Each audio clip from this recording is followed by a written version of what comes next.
Hello, everybody. Welcome to Let's Meet Tomorrow. It's another game I got like that spot my eye, and I'm very excited because the art style looks so promising, and I love it so much. Yeah, let's start. Let's see what it's all about. This is a work of fiction made in 24 hours. All right. Any resemblance to actual events or persons is coincidental. Also remember, stranger danger. Choose your character's name. Jammy. I like Jamie. Thank you. Enjoy the game. The streets was busy today. Too busy. I stand by the bookstore, fidgeting with the strap of my bag. Late afternoon, light spills across the pavement, catching on metal railings and shop windows. People blur past me, some in pairs, others alone, faces half lit by the glow of their phones. I check mine for the fourth time in a minute, maybe fifth. The last message from this morning stares back at me. See you at 5. Can't wait. My stomach flips. I shouldn't be this nervous. It's just Silas. Same Silas who sent me dumb memes at night, complains about his job, and listens when I spiral about my own crap. The one who confessed not too long ago that he hated how he looked in photos and how he never showed his face online because of it. I knew what his hair looked like, though. It were freshly dyed, pale blonde. He sent me a picture of it last week, his face hidden behind his phone. He also told me how I could spot him. He was supposed to wear an oversized purple hoodie, and I don't forget to joke about how it made him look like a giant eggplant. I can't take my eyes off my screen to scan the crowd again, twitching against my phone. We'd meet to greet in front of the bookstore near his hotel. I thought it would be fine. Simple. Just two people meeting after talking online for so long. But now, standing here, I'm not so sure anymore. Would I be able to find him? And if I don't, would he recognize me? And if, as if my thoughts were perfectly timed, I spot him in the crowd. A figure standing a little apart from the others, looking slightly lost as he's searching for something. Or in that case, someone. A jolt of recognition hit me. I can't see his face yet, but his blonde hair. That must be him. Pretty! He's so pretty! Oh my god. I took a long breath that didn't quite steady my heart and start walking towards him, feeling the distance between us shrink with every step I make. He still doesn't notice me until I'm nearly right in front of him. Hey. He turns and our eyes meet. I freeze for a moment, searching his expression anxiously for any sign of the guy I'd spent so long talking to online. He smiles. A little awkwardly, but it's a smile that makes my chest tighten in a way I wasn't prepared for. Celeste? Yeah, it's me. He laughs softly, almost nervously. I feel an odd sense of relief, but at the same time, something else flickers in my gut. It's probably just the nerves of meeting someone you used to chat with online in real life for the first time. You look just like your online model. Looks down for a second, almost bashful. You do too. But you already knew that, right? I laugh awkwardly. It was all surreal. Maybe it's the years of seeing him as an anime profile, but his face almost doesn't fit. Not that I'm unhappy. It was shallow to be reassured by his face, but I know that I would have loved him anyway. He shifts on his feet, then glances around as if unsure where to start. I'm sorry, I'm so nervous. My mind's gone completely blank. Do you prefer if I call you by your name or by your pseudonym? You can call me Jamie. You made the effort to take a plane ticket to visit me. It wouldn't be right to keep calling me by my username. Yeah, you're right. Hi, Jamie. I'm really happy to see you. Do you mind if I? He hesitates for a second, then opens his arms to invite me into a hug. A simple, tentative gesture, like he's not sure if it's okay. What do I do? Well, duh, I'm hugging him. He's fucking pretty. He's pretty as fuck. My heart stutters in my chest.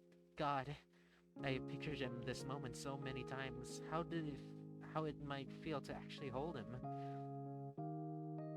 To feel his warm instead of cold pixels. I stepped in, wrapping my arms around him before I can overthink it. He smells like cheap fabric softener and airport coffee. His hoodie is soft, swelling him whole like he said it would. He let out a tiny breath, almost a laugh, as his arms closed around me. Not too tight, just enough to make me feel great. The kind of hug you'd fall into. I could stay like this forever, or at least longer than what's probably socially acceptable for the first meeting. When we pull apart, I notice a flush on his cheeks. I cleared my throat, desperate to cover up how warm my face feels. You're taller than I thought you'd be. He laughs, a sound so much better in person than I ever thought through voicemail. I get that a lot. He shifts his weight, glancing around, then back at me. I should probably apologize in advance if I acted a little weird. Long flight, weird sleep, adrenaline, nerves, all that. It's fine. Honestly, I'm just glad you're here. His smile softens at that, and for a second, it feels perfect. Like this was always meant to happen. I glanced towards the bookstore window, catching the reflection of us standing together in the glass. Wanna check out the store? The inside looks like something out of a vampire movie. His face lightens up. Hell yeah, seems cool. Lead the way. We're already deep in the narrow aisles of the bookstore. The dusty scent of old pages thick in the air. The two of us have been quietly sifting through the shelves, picking those retail overstocked copies with half-torn stickers and faded covers, trying to spot anything decent for cheap. Silas crouched us down by the lower shelf to pull out a paper back with a creased spine and a slightly battered cover. His eyes brighten as he holds it up. Hey, have you read this one? I glanced over and immediately laughed. Seriously? What?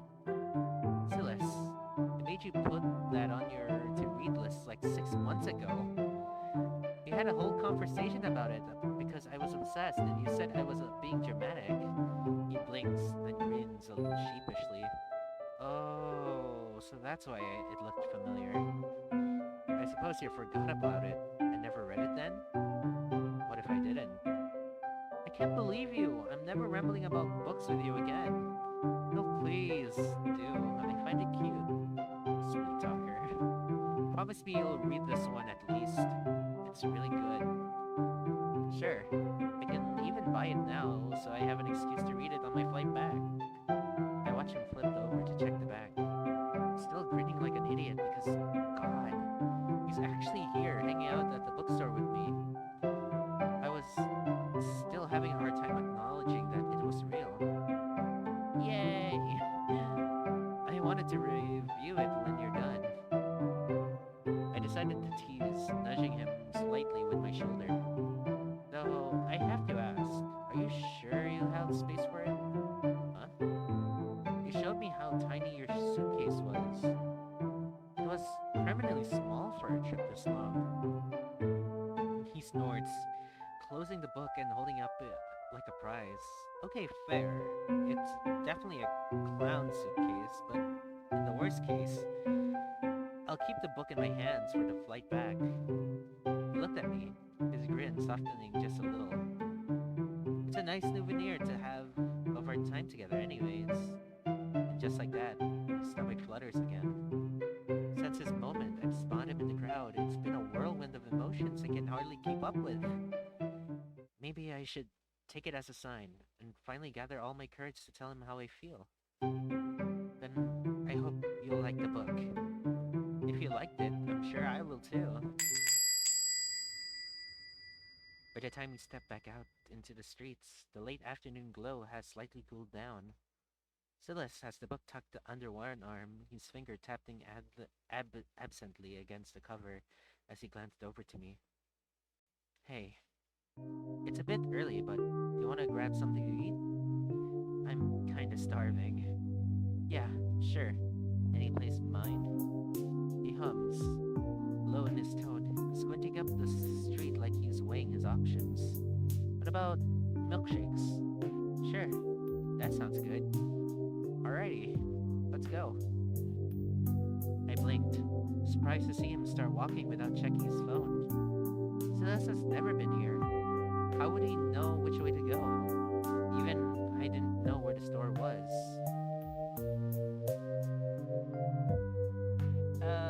Yeah, I'll ask. How do you even know where the shop is? You haven't checked your phone once. Oh, I checked it out this morning actually. Kinda craved something sweet after the flight, so I looked up spots near the hotel while waiting for my room key. Figured I'd remember the way. Lucky for us. Silas glances down, then without a word, he casually holds out his hand. It's like the most natural thing in the world. My chest tightens as I slip my hand into his. His fingers are warm, calloused in a way I didn't expect. His hand gently squeezes mine, his eyes fixed straight ahead, never meeting my gaze, but a faint smile curling at the corner of his mouth spoke on his behalf. The milkshake shop was small and bright, the kind of place that smells like syrup and sugar the second you stepped inside. Neon lights buzzing softly above the pastel-colored booths, and the sunlight spills lazily across the floor through the big front windows. I slipped off my jacket and bag, and settled myself into the booth across from Silas. Everything looks good, not that expensive either. This is a nice place. I might have added it to my list of spots for future hangouts. You have a great taste, Silas. Then I glance up. I catch Silas staring. His head tilted ever so slightly, his eyes softening in a way I could have been prepared for. The second our gazes meet, his cheek flushes, startled by the fact that I caught him in the act. He quickly loosens away, rubbing his neck like it could erase the heat. Yeah. Order whatever you want. You don't have to. I want to, because it's you. That's sweet, but I insist. Please. Nuh-uh. I suggested this place. I'm paying. I'm not changing my mind, Jack. Silas. Get whatever you want. I bite back a laugh and let him win this time around. The waitress comes to our table. So, what do you like to order? I'll take... chocolate's too basic. Vanilla too. Strawberry. A strawberry one for me, please. Same. Oh, now you're imitating me? I just said you have a good taste, Silas. What can I say? You've got good taste too. And what if I just wanted a strawberry-flavored milkshake? Maybe I'm not a copycat. I just like pink.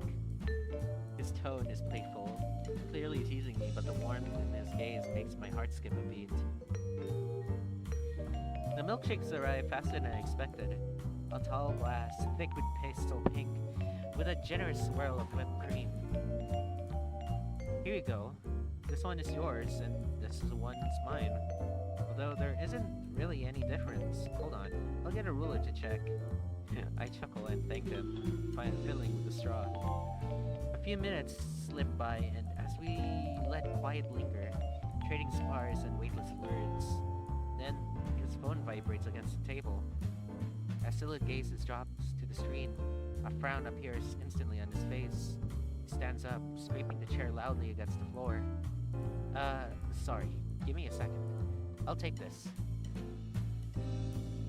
He's already moving before I can say anything. Seizing the moment when I'm sure he can no longer see me, I quickly get up from my seat. I head over to the counter and ask to pay for both drinks in advance. As I say, pocket the receipt, I notice him turn around. His face drops. It takes him barely a second to scan the cafe, his eyes darting from table to table. His whole posture stiffens, shoulders rigid, jaw clenched. Seeing him getting this anxious made me feel a stab of guilt. I hurry toward him and reach out to tap his shoulder. Hey, Jammy! He flinches slightly, then his expression breaks, all that tension unraveling like it never existed. God. He lets out a breathy laugh. I I just thought you left the place. Well, why would I? We were hanging out. I thought I made things awkward and you escaped by the back door. I blinked, surprised, then let out a nervous laugh. No, I'm having a good time. Don't worry. Oh, okay. Cool. I overthink sometimes. Yeah, I know. Sorry. We head back to the table together. The milkshakes had gone a little soft, but it still tasted sweet when I finally took a sip. The conversation picks up again, lighter this time. The cafe starts to empty out. Outside, the daylight's finally dimming. I glanced at Silas. Are you okay? I hesitate, then shrug, trying to play it casual. Yeah, just kinda bummed out it's getting late, I guess. His expression softens immediately. Hey. Slightly leans forward, resting his elbows on the table. I forced a smile. I let a slow breath. Yeah, I'd like that. Silas watches me for a second, then stands up stretching. Come on. What? We're going. Where? Let's walk back to the bookstore. It's nice outside. We might as well take a stroll rather than just sit here until they kicked us out. Yeah. Alright. I grab my stuff together and we slip back into the fading evening light. The streets settle into a hush bustle of the day, settling into something quieter. The kind of hour where everything feels a little softer, a little easier to say. Not that I actually say it. Not yet. But I'll walk beside him in silence for a while longer. We made it back to the bookstore, but the place feels completely different now. The glow of the street lamps washes the storefront in a tired yellow light. The big display window is dark. A handwritten closed sign hung slightly crooked against the glass. I linger there awkwardly, wishing I could rewind the day, do it all over and stretch it out a little longer. Silas seems to be hesitant too, glancing at the store like he was waiting for something, but there is nothing left to wait for. A hollow feeling settles in my chest at the sight. I don't want this to be it. Not after everything, not when the weight of the day feels like it's still hanging in the air between us. So, same place, same time tomorrow? He tries to sound casual, but there's a stiffness to his voice. And something in me just snaps. I step forward quickly, catching his hands in mine before I can talk myself out of it. My finger grips his a little too tight, but I'm too nervous to care. Wait, I really like spending the day with you. His expression softens instantly. And not just today. All those days we talked online, the stupid late night conversations, weird memes, random book rants. I laughed awkwardly. I don't know. It's just... It felt like we had something, and today kind of made me realize I like you, Silas. I've liked you for a while now. Silas blinked at me, stunned. Then he steps in and kisses me. It was soft at first, a little hesitant, but then his hand lifts to cup my cheek. Everything else falls away. And when we pull apart, Sil's face is a little pink, his smile lopsided. I really like you too. Today's been one of the best days I've had in years. For a while there, I forgot about everything. I didn't think I have to have something like this again. There's something in his voice that made my throat tighten. Do you want to stay at my place tonight? I mean, please come to my place tonight. Yeah, I'd like that. Oh, the fucking god. Uh, oh, the feels. We stayed there for a second longer, just standing in the quiet glow of the streetlights, hands still tangled. You know, I wasn't sure you'd even show up today. What? Why? I don't know, I just kept thinking maybe you decided it wasn't worth it. That meeting me in person would be disappointing, or weird, or... I trail off. I've been so nervous about today for weeks. It's not because I didn't want to meet you. I was scared to think that you think I was weird or unlikable or something. He laughs softly. If you're weird, then I don't know what I am. I'm glad I came. Really, really glad, Jamie. We kept back walking. Slower now. When we reach my place, we both hesitate at the bottom of the steps. So, this is your place? Yeah, not that far from your hotel. At least you can go back if you need something. I hope I won't have to go back. I push the door open. I wave towards the mess scattered around. Don't mind the clothes everywhere. I didn't expect you to come here tonight. I would have cleaned, though. It's alright. I'm pretty messy myself. I take off my jacket by the door. Oh, by the way, my cat might be hidden in my bedroom if you can see her. Oh, can I check on her? Sure. Second door after the bathroom. Silas head towards the bedroom while I step into the living room. I hear the faint creak of the bedroom door, followed by a curious meow. Making sure nothing's lying around, I spot my laptop on the coffee table. I hadn't checked it all day, so I moved over to open it. A flood of notifications hit me. Almost 40 messages, all from Silas. My heart skips a beat. I quickly check on the first one. Hey, where are you? I'm getting worried. Another message pops up, then another, all from Silas. The messages shift from lighthearted to urgent. Something strange. Why aren't you responding? I'm starting to think something's wrong. Please tell me you're alright. I'm sorry, my flight got cancelled.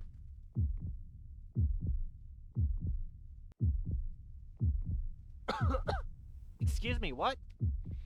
I'm sorry, my flight got cancelled. Oh shit! Oh shit! Oh shit! I don't have much Wi-Fi, but message me soon. Jammy? A weird, uneasy feeling twisted in my stomach. Why would he sent me so many messages? I hear the bedroom door open again. She's cute. I think she likes me. I stared at my laptop. The last message from Silas on screen. Something going on? I quickly shut the laptop. Oh, sorry. Work mail came in. I kinda ruined my mood. Oh, fuck. Oh, God. That's not Silas.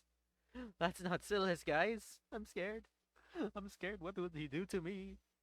What would he do to me? I'm scared. Oh, no. I should answer it right now because it's urgent. Do you mind? You can wait in the bedroom if you want. Silas looks a little puzzled but nods, carrying the cat back. Don't you dare mess with my fucking cat. I scrutinize him as he walks away. The moment the bedroom door clicks shut, I waste no time opening the laptop. My hands trembling. I type a message to Silas. I just saw your message. So many. What's going on? Almost instantly, a notification pops up. Sorry, I wasn't able to answer you. I'm trying to get a flight tomorrow. Sorry if I made you worried. I read the message over and over. It didn't make sense. He wasn't here. Could have been. Then who was with me? I freeze. The bedroom door creaks open again, slower this time. The low meow breaks the silence. Calm, deep hum follows. Dread twists in my chest. There's a stranger in my house. Oh no! Hell, a stranger has been lying to me all day. Who is that? The soft sound of purring sends a chill through my side. It's too calm, too normal. It feels wrong. My body tenses. The anxiety shoots me through like a wave. I can hear the man, who was cooing at my cat, making her purr even louder. But I can't seem to make myself move. My body won't obey me. My legs feel like they are chained to the couch. My pulse thumps in my ear, but all I can do is sit there. My phone buzzes on the coffee table, but I don't dare look away from the bedroom door. Not yet. Afraid to even blink. My mind's racing through every possible scenario. The laptop screen is still open in front of me. The message from the real Silas went offline. Then, as if in a trance, I feel my hand slowly reach for my phone on the coffee table. My fingertips graze it, but I hesitate. The weight of the decision is suffocating, and my mind spins in circles. What do I do? Oh, fuck. How do I go back? I need to go back. I need to go back.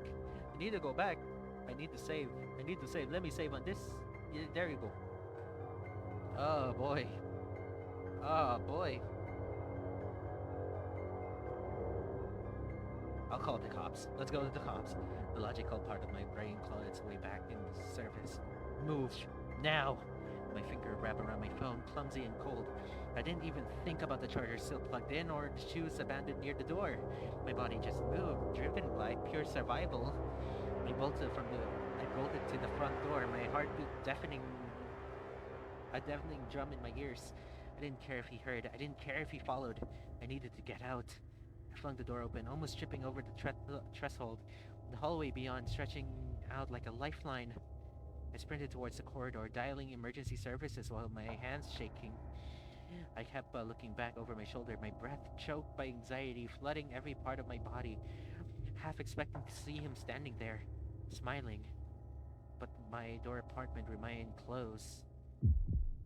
I didn't stop until I was out on the street, lungs burning, the night air cutting into my skin. The phone connected to the police, my voice cracking as I give my address. I don't remember what I said. I don't remember when the officers arrived, nor I did while waiting for them. I just remembered that when I went back up with the cops, my cat was still there, with a note left on top of my laptop. I had a great time today. Loved you, Jamily. I truly did.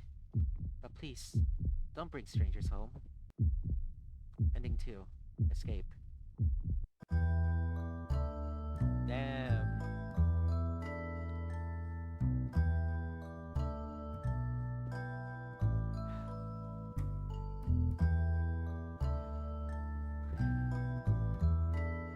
So, yeah. That was Let's Meet Tomorrow. It's kinda short, but I love the art style. It was cute. It was cute before it turns out to not be Silas. Oh god. Oh my god. Oh god. Oh, that got me. That gets me. That gets me. Like that. The fact that it's like it suddenly shifts from a comfy new boyfriend to a turns out to be like some sort of creature goblin thingy that I let in my house. It's so spooky, bro. It was so spooky. Like, oh my god. I love it. I love it. Great